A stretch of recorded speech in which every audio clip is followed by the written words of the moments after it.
Assalamualaikum warahmatullahi wabarakatuh. Perkenalkan, nama saya Novalia Yudaji Pamungkas, NPM 19540034, kelas PGSD 02 semester 5.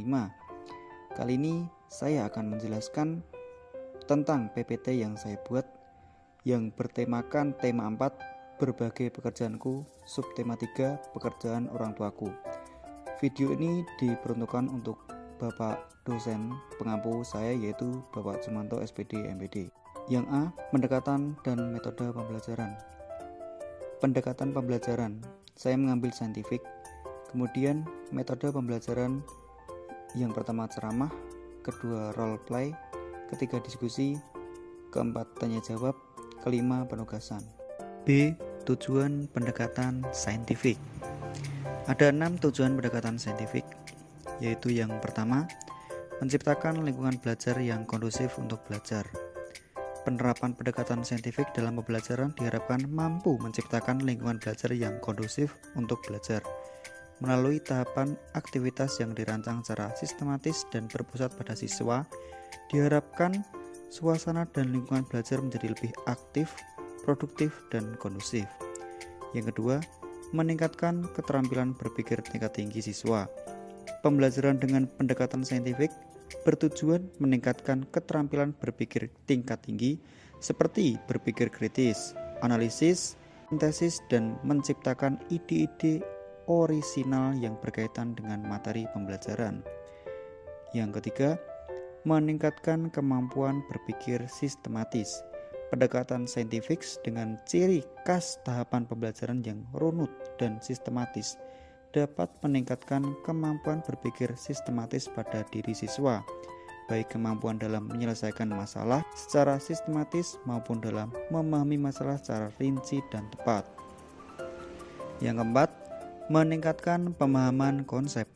Pendekatan saintifik yang mengarahkan pada aktivitas siswa untuk menemukan dan mengembangkan konsep secara mandiri diharapkan membuat siswa memahami konsep lebih bermakna. Konsep yang diperoleh siswa tidak hanya sekedar bentuk hafalan, melainkan pemahaman mendalam yang dapat diterapkan pada kondisi nyata, beda, dan baru. Yang kelima, meningkatkan motivasi belajar. Aktivitas yang berpusat pada siswa diharapkan dapat meningkatkan motivasi belajar karena selama pembelajaran akan banyak aktivitas yang lebih aktif dan inovatif, sehingga siswa tidak akan merasa bosan dengan pembelajaran satu arah dari guru. Yang keenam, meningkatkan keterampilan komunikasi. Pendekatan saintifik diharapkan mampu menghadirkan pembelajaran yang menstimulus siswa lebih aktif dalam hal berkomunikasi melalui penyampaian ide, diskusi pemecahan masalah, diskusi pengelolaan data, sampai pada mengomunikasikan hasil pembelajaran baik secara lisan maupun tertulis.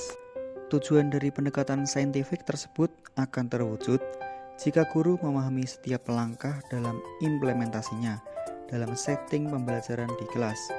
Selain memahami langkah-langkahnya, guru pun dituntut memahami luaran dan esensi dari aktivitas pada setiap langkah pendekatan saintifik.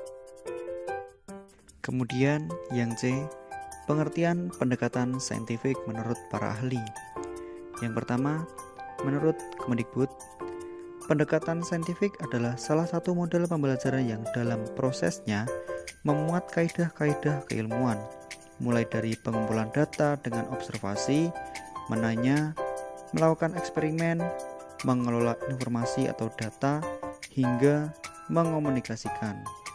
Yang kedua, menurut Rusman, pendekatan saintifik adalah pendekatan pembelajaran yang memberikan ruang pada peserta didik secara luas untuk melakukan eksplorasi dan elaborasi materi pembelajaran, serta mampu mengaktualisasikan kemampuan melalui kegiatan pembelajaran yang telah dirancang oleh guru. Yang D, pengertian metode, diskusi, role play, tanya jawab, dan ceramah menurut para ahli. Yang pertama, metode diskusi. Menurut pendapat Maidar dan Mukti, Pada dasarnya, diskusi adalah metode pembelajaran dalam bentuk tukar pikiran baik dalam suatu kelompok kecil maupun dalam suatu kelompok besar dengan tujuan mendapat pengetahuan, kesepakatan, maupun keputusan dari suatu masalah yang ada.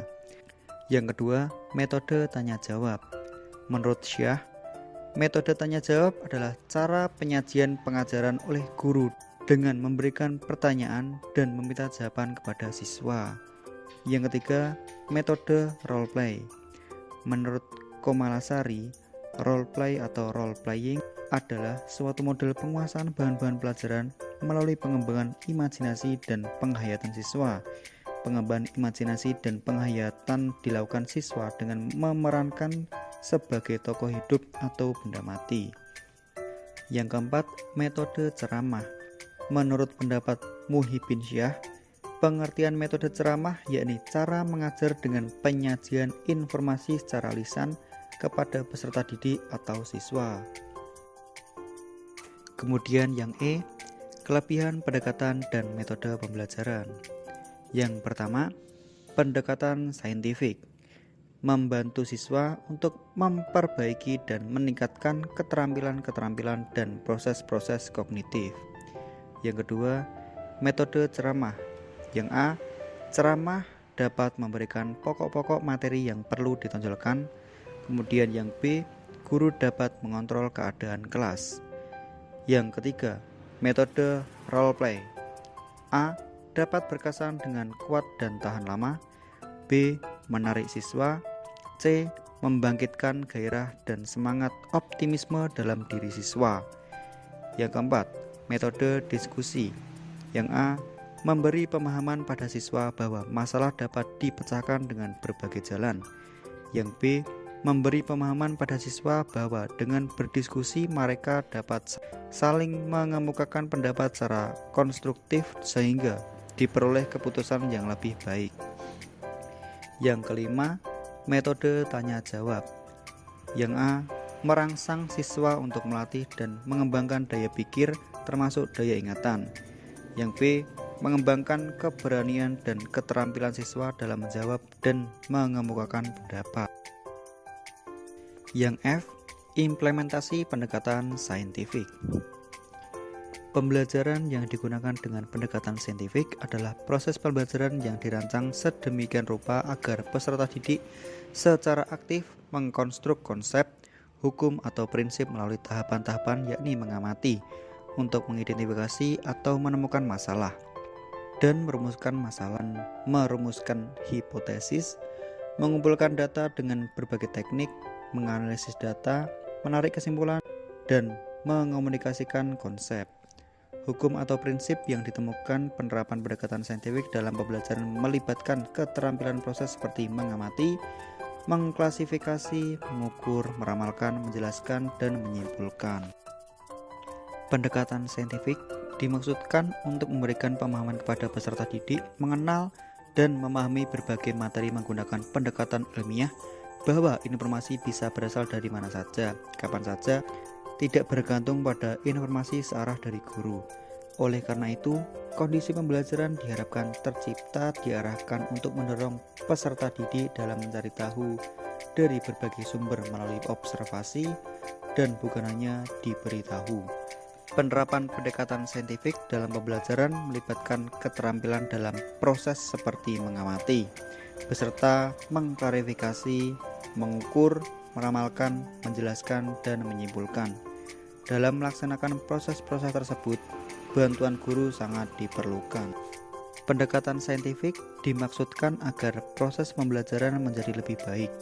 Namun, jika pendekatan saintifik digunakan semata-mata karena tuntutan kurikulum 2013, maka akan kehilangan esensi pendekatan saintifik dan dalam praktiknya, guru sulit untuk menerapkan dalam pembelajaran di kelas. Kendala yang dialami guru dalam menerapkan pendekatan saintifik yang pada dasarnya menekankan keterampilan proses antara lain, yaitu waktu yang terbatas, kesulitan anak dalam menggunakan alat dan menarik kesimpulan dari sebuah eksperimen, siswa yang kurang aktif, dan kebiasaan siswa yang memperoleh pengetahuan dari penjelasan guru. Kemudian yang G, langkah-langkah pendekatan saintifik. Yang pertama, mengamati atau observing. Langkah pertama pada peringkat ini adalah proses mengamati. Melalui pengamatan, peserta didik dapat menemukan fakta bahwa terdapat hubungan antara objek pengamatan dengan materi pembelajaran yang sedang dipelajari bersama guru. Kegiatan pengamatan dapat dilakukan dengan menggunakan alat bantu ataupun tidak. Pengamatan dengan alat bisa dilakukan dengan menggunakan alat-alat untuk kegiatan praktik, misalnya seperti mikroskop dan sebagainya. Sedangkan jika tidak menggunakan alat, maka bisa melakukan observasi langsung. Sedangkan jika tidak menggunakan alat, maka bisa melakukan observasi langsung, mendengarkan penjelasan guru, menonton tayangan video atau gambar yang relevan, atau dengan mendengarkan informasi dari radio dan sumber informasi lainnya. Yang kedua, menanya atau questioning. Kegiatan menanya merupakan kegiatan yang dilakukan oleh peserta didik dalam membuat dan mengajukan pertanyaan yang relevan dengan materi yang dipelajari.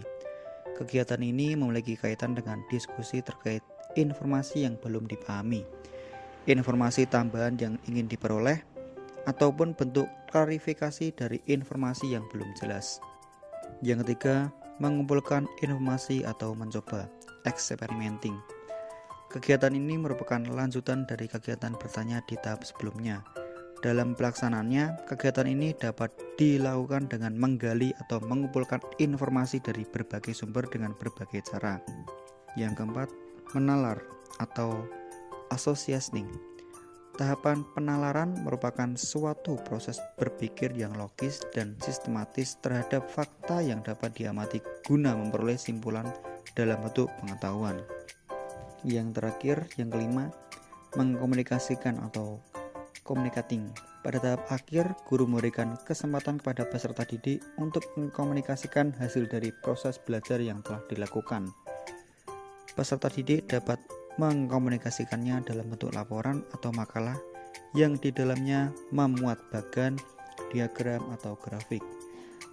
Pada tingkat lanjut, peserta didik dapat menyusun hasil pembelajaran dalam bentuk laporan tertulis dan menyajikannya secara sistematis mulai dari proses, hasil, hingga kesimpulan secara lisan dengan mempresentasikannya di depan kelas.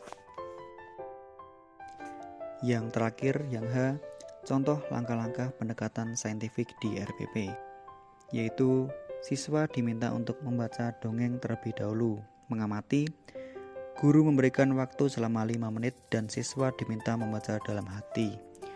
Siswa diminta untuk menemukan unsur-unsur cerita dalam dongeng tersebut ke dalam peta pikiran atau mencoba mampu mengumpulkan informasi dan data dari gambar yang diamati atau critical thinking and problem solving. Guru mengawasi siswa dalam berdiskusi tentang pekerjaan, kolaborasi. Guru memberikan kesempatan pada siswa untuk bertanya dan berpendapat atau komunikasi. Guru bertanya jawab dengan siswa cara-cara yang harus dilakukan untuk menghindari kerusakan hutan. Kolaborasi, guru mengevaluasi materi pembelajaran hari ini. Cukup sekian yang dapat saya sampaikan. Bila ada tutur kata saya yang salah, mohon dimaafkan. Billahi taufik wal hidayah wal ridho wal inayah. Wassalamualaikum warahmatullahi wabarakatuh.